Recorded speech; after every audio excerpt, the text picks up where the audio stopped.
We had only been in the house for a few days when I first noticed the attic door. It wasn't anything fancy, just an old narrow door with chipped white paint, sitting quietly at the end of the upstairs hallway. It faced directly across from my bedroom. You had to pass it every time you walked to the stairs. During the day it looked plain, even boring. But at night, something about it changed. It felt out of place, like a door that didn't want to be seen but couldn't help being noticed. I remember lying in bed staring at it through the small gap in my bedroom door, trying to ignore how my stomach tightened every time I looked at it. My parents said it was just an attic, used for storage. They never went up there, not once in all the time we lived there. We didn't keep anything inside it. Still, it became part of my nightly routine to check if it was closed. At first, it was always shut tight. The latch clicked in place. But then, around the end of the first week, it started to open on its own. Not wide. Just a crack at first. Enough to see the darkness inside. I thought maybe the latch was broken or didn't catch properly. I asked my dad to take a look. He examined the door in front of me one afternoon, fiddled with the old brass handle, tightened the screws, and slammed it shut. "There," he said. "It's just the house settling. These old places shift when the weather changes." I nodded, but something in me didn't believe it. That night I went to bed around 9:30. It was quiet in the house. No creaking, no wind, no sound at all. I kept glancing at the door across the hallway through the crack in mine. It was closed. I told myself it would stay that way. But when I woke up, drenched in sweat and unsure what had disturbed my sleep, I saw it. The attic door slightly open again. I checked the clock. It was 2:09 a.m. The next night I tried to stay awake just to see if I could catch it. I sat in bed with a book and a flashlight counting the minutes. Nothing happened until the second hand hit the 9-minute mark past 2. That's when I heard the soft creak, the unmistakable groan of an old door slowly moving.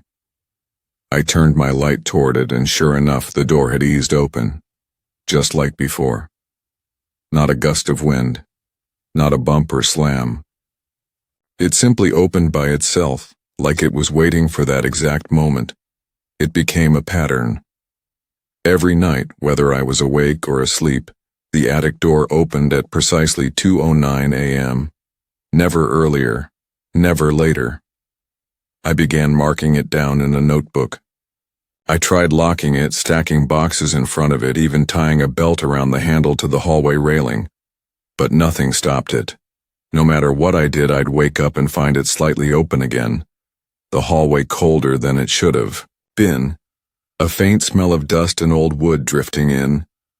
My parents said it was just my imagination. My mom thought I was dreaming. My dad reminded me again how old the house was, how houses had quirks. But they never saw what I saw. They never woke up at that exact time. They never heard the soft creak as the door gave way. It was always 2:09. That number burned into my brain, a time I started to fear more than anything else. Even on the nights when I forced myself to sleep with the blanket over my head, I could feel it. The moment would come and the air in the hallway would shift. Something would move behind that door, and every night I'd lie still, heart racing, wondering what would happen if I ever dared to open it all the way. The whispers began subtly, so faint at first I thought they were part of a dream. The first time I heard them, I had just turned off my bedside lamp and laid my head on the pillow.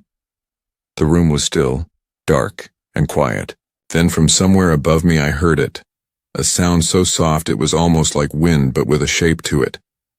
Not a creak, not a rustle, but the unmistakable murmur of a voice.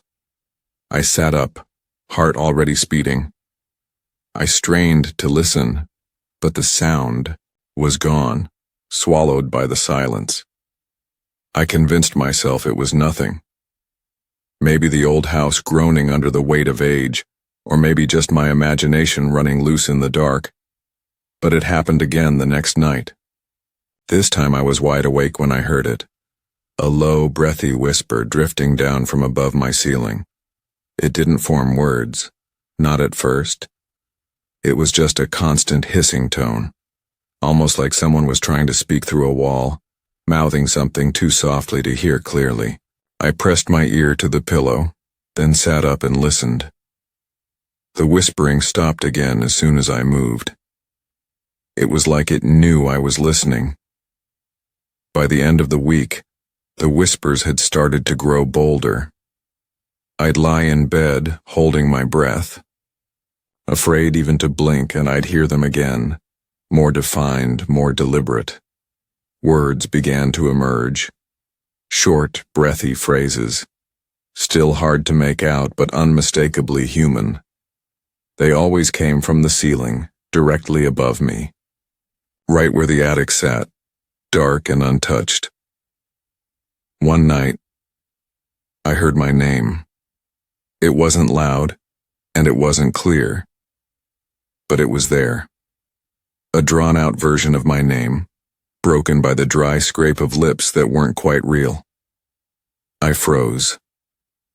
Every hair on my body stood up. I didn't even breathe for what felt like a full minute.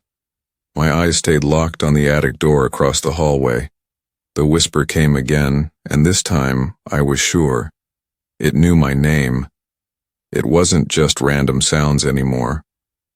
Something up there had learned who I was. I ran to my parents' room. My mom groggily told me I was just having nightmares. My dad sighed and reminded me again how old houses play tricks on the mind. They didn't hear the voice. They never did. Only me. The next few nights it got worse. The whispering wouldn't start until after 2 in the morning. Just minutes after the attic door creaked open on its own. The timing was always the same. The door opened and then the voice began. Sometimes it spoke nonsense like fragments of old conversations. Sometimes it just breathed long and rattling like it was right above me, lying on the floorboards of the attic, lips pressed to the cracks in the ceiling. One night, I tried to record it with a small tape recorder I'd found in the basement. I pressed record before going to bed and left it running on my nightstand. The next morning I played it back. Most of it was silence, occasional rustling from me turning in my sleep. But around the 2-hour mark, I heard it. A low hiss, followed by the unmistakable sound of a voice saying my name. Slow, drawn out, followed by something that almost sounded like a laugh. I stopped sleeping after that. I would stay awake all night staring at the ceiling, counting the seconds until the whispering returned. It was always the same pattern, the silence, then the breath, then the voice calling out, always just above me, like it knew exactly where I was. It began with a presence. Not a noise or a whisper this time, but something else. An awareness. Like the sensation you get when someone is standing behind you, even when you can't hear them, even when you haven't seen them. I had grown used to the attic door opening, to the cold spots in the hallway and the whispering above me. But this was different. This felt close.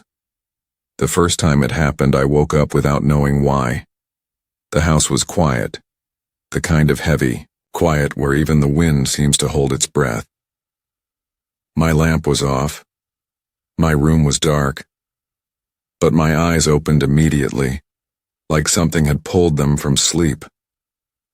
At first I didn't move. I stared toward the ceiling, waiting for a sound, a creak, a breath, anything. Instead I felt it, a presence to my left. I turned my head slowly, and that's when I saw it. A tall, narrow shape stood in the corner of my room. It wasn't made of light or shadow.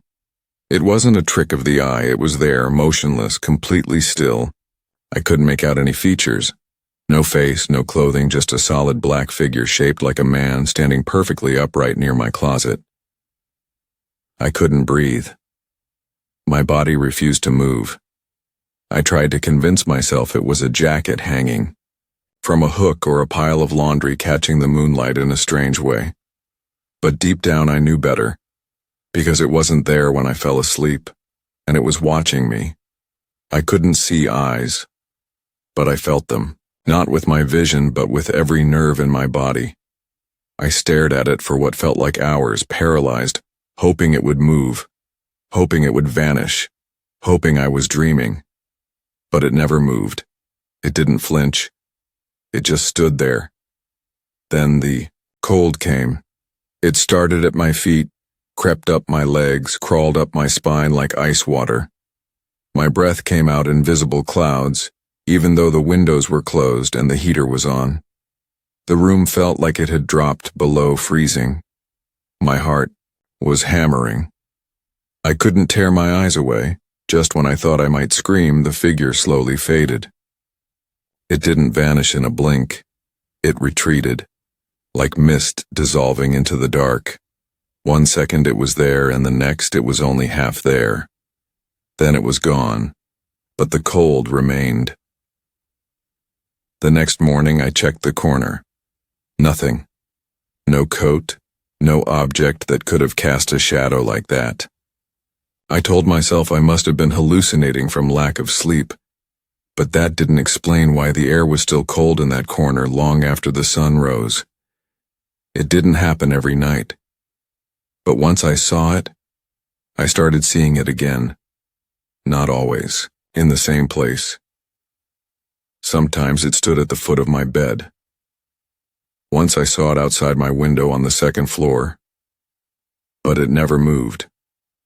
It never ran or lunged or spoke. It just watched. Toby was a good dog, loyal, calm, always by my side. He wasn't the type to bark at nothing or growl at shadows. In our old house, he was playful, happy, full of energy. But everything changed the day we moved into the new one. He was the first to notice. The moment he stepped through the front door, something shifted in him. His ears dropped. His tail went stiff. He sniffed the air, then whined. He wouldn't go past the hallway at first, just stood there trembling while my parents laughed it off and urged him inside. He eventually followed, but he kept low to the ground, tail between his legs, as if every corner was hiding something he didn't want to see. At first we thought it was just nerves. A new environment, new smells, new spaces. But it didn't go away. Toby refused to go upstairs. Every time I tried to lead him up, he would plant his feet and pull away. I'd call him from the top, shake his favorite toy, offer treats. Nothing worked.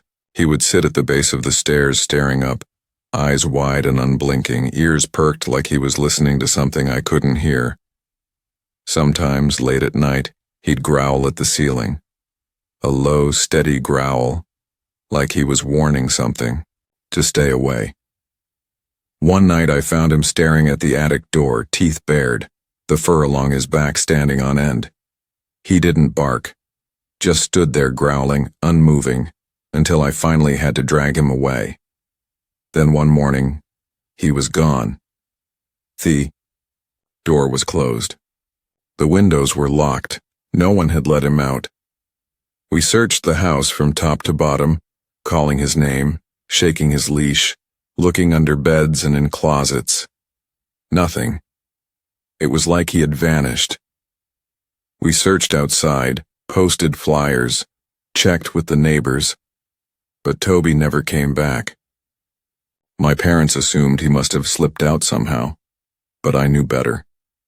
He had been afraid, terrified of something in that house, something that stayed upstairs, something that watched. After he disappeared, the house felt even colder, quieter, like it had swallowed the one thing that truly knew what it was. The silence he left behind was worse than any whisper, because now I was alone.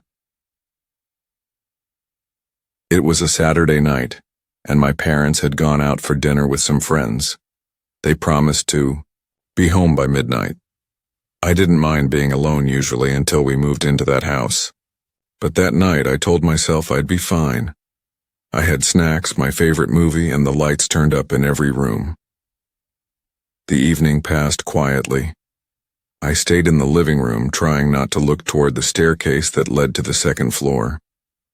I avoided eye contact with the attic door even though I could feel it above me, looming through the ceiling. At around 10:30 the power went out. Everything plunged into darkness. The lights snapped off. The TV flickered out. A deep silence filled the house, the kind that presses against your ears and makes your own heartbeat sound like thunder. I grabbed the flashlight from the drawer and turned it on, the weak beam trembling in my hand. I sat in the silence waiting for the power to come back. But what I heard instead was the soft sound of something moving above me. It wasn't footsteps. Not exactly. It was slower, irregular, like weight shifting on hands and knees. A dragging sound, something scraping lightly across the floorboards. It started near the attic, then came down the hallway, then reached the top of the stairs. I aimed the flashlight toward the staircase and held my breath. For a moment there was nothing, just silence. And then I saw it. A pale hand reached out from the darkness at the top step. Long fingers, too long, bent in strange angles. Then another hand followed. Then the slow, shuddering movement of a body pulling itself downward one step at a time. It didn't walk. It crawled. My legs wouldn't move. I sat frozen as it crept down, its limbs moving like they didn't know how they were supposed to work. The flashlight flickered once, then again. The thing stopped on the middle step and lifted its head. I saw no face, only smooth, pale skin where a face should have been. The flashlight slipped from my hand and rolled across the floor. The time I scrambled for it, the steps were empty again, but I knew it wasn't gone, it was in the house. And it had come down for me. I hadn't seen the house in over a decade. Life moved on. College, jobs, different cities. I tried to forget. I tried to bury the memories. But sometimes in the middle of the night I'd still wake up at 2:09. Still hear the soft creak of a door that wasn't there anymore. One fall afternoon I found myself driving through my old hometown. I hadn't planned to stop, but the pull was too strong. I turned down the familiar roads, the map etched in my bones. The street was quieter now, the trees taller, their branches bare in the wind. And then I saw it. The house was still standing. Barely. The paint had peeled away, the windows were boarded up, the porch sagged. The yard was nothing but dirt and broken roots. No one had lived there in years. It looked smaller than I remembered, but somehow darker too. Like it had been waiting, like it had aged without ever changing. I parked the car across the street. Got out, just stood there. The air was colder near it, still, heavier. I walked slowly up to the gate. The wood creaked under my hand. Every step toward the front door felt like walking backward in time. The porch boards groaned like they remembered me. The front door was chained shut, but I didn't want to go inside. I didn't need to. I was close enough. Then the wind picked up. Or maybe it wasn't wind.